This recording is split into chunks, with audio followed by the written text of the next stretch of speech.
तो ये बात बिल्कुल। समझने की है। अगला क्वेश्चन है, सुबह जागने, सोने के बारे में जो बहुत इम्पोर्टेंट मतलब दिनचर्या का सबसे पहला जो मूव होता है, एक मानव शरीर का वो यही होता है। यहाँ गड़बड़ है तो सब कुछ गड़बड़। तो ब्रह्म मुहूर्त के बारे में चर्चा हुई है, सुबह जल्दी जी, उठने के बारे में बात हुई है। तो ये अ, हमारे शरीर को किस हद तक फ़ायदा देता है और जो नहीं उठ पाते हैं वो क्या करें? तो इन सब चीज़ों को आप शशि जी हम ऑडियंस को बताइए सबको। जी, बिल्कुल अमित जी, ये भी एक प्रश्न बहुत ही सिंपल लेकिन बहुत ही ज़रूरी है आज के लिए, हेल्थ प्रमोटिंग है। पहले ये सब बातों के बारे में बात करने की ज़रूरत नहीं थी क्योंकि हम अब ये उतर चुके हैं रास्ता, तो हमको ये तो लेना है। आज के बिजली के युग में जहाँ पर कि रात और दिन का पता नहीं लगता, पहले तो ऐसा लगता था कि रावण के ज़माने में ऐसा था कि हर चीज़ पे उसका कमांड था। तो ये रात और दिन का पता नहीं लगता, रात में भी लोग नौकरी करते हैं, तो रात को जगते हैं, फिर दिन को सोते हैं। यही सब चीज़ें तो हमारे हेल्थ को डैमेज कर रही हैं, डैमेजिंग फैक्टर ही है। और रात को जल्दी सो, सुबह जल्दी उठो, ये एक बहुत कहावत में भी है और इसके बहुत सारे गुड रिजल्ट भी दिखाई देते हैं। यदि हम रात को जल्दी सोएँगे ही नहीं, फ़ोन को देखते रहेंगे, आदत की बात भी ये बहुत बड़ी है। तो इस आदत को आपको ठीक से करना ही होगा कि सुबह अगर आप 7 बजे उठते हैं, तो आप थोड़ा-सा जल्दी 6 बजे करें, एकदम जंप नहीं कर सकते हैं। फिर आप देखेंगे 6 के बाद 5 बजे भी आप उठने लग जाएँगे, 5 से 4 बजे, तो 4 बजे का टाइम बहुत बढ़िया है और आम तौर से 5 या 6 बजे तक भी आपकी रात में कैसी काम है, कैसे सोते हैं उसके ऊपर है।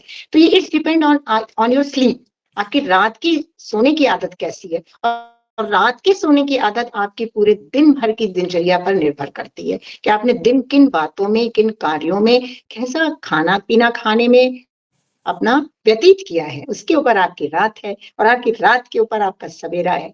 तो यदि दिन अच्छा तो रात अच्छी तो सवेरे आप ऑटोमेटिक जगेंगे। छोटा बच्चा जन्म लेता है, वो सवेरे माँ से भी पहले जग जाता है, कैसे? नेचुरल है।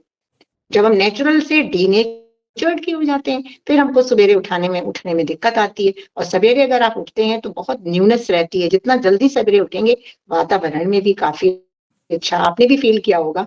हम हुँ, सब हुँ। जगते हैं सवेरे तो ये अनुभव की बात है। बिल्कुल, तो उस समय मैं हम कुछ भी बातचीत या कुछ अपना लिख पढ़ सकते हैं। स्टूडेंट हैं वो भी रात के बजाय मैं हमेशा से स्टूडेंट लाइफ़ में रात को कभी भी नहीं एग्ज़ाम टाइम में भी साढ़े 9 10 से ज़्यादा कभी जगी ही नहीं।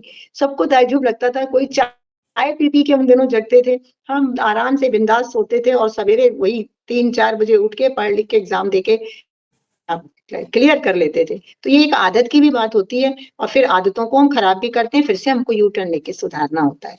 तो जिनकी आदत रात देर तक जगने की है, वो सुधार लें और सुबह जल्दी उठने की आदत डालें, बाहर निकलें, फिर प्रकृति के साथ वो जुड़कर अपने खोए हुए स्वास्थ्य को वापस पा सकते हैं।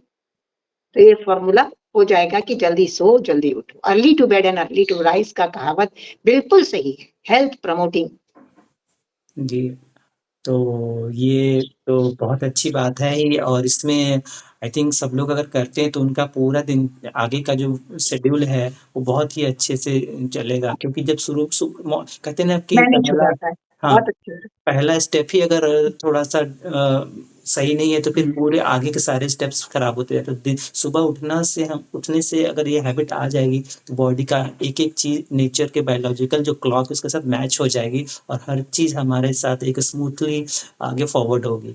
तो ये मैं भी करता हूँ, ये नेचुरली धीरे-धीरे नेचर से जुड़ने के साथ-साथ ये इंस्टिंक्ट जो है ना अलाउड अपने आप बॉडी को बताने लगता है, डायरेक्ट करने लगता है।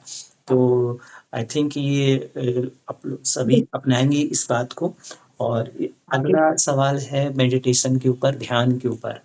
तो ध्यान कितना ज़रूरी है, कैसे करना चाहिए और किन-किन लोगों को करना चाहिए और इससे क्या लाभ हैं? तो थोड़ा इस पे एक लाइट ऑन करें सबको और शशि जी आप इसमें आज के समय में अमित जी, मेडिटेशन नाम आ गया है। आज के समय में मेडिटेशन कहते हैं। पहले के समय में हमें है कि जब हम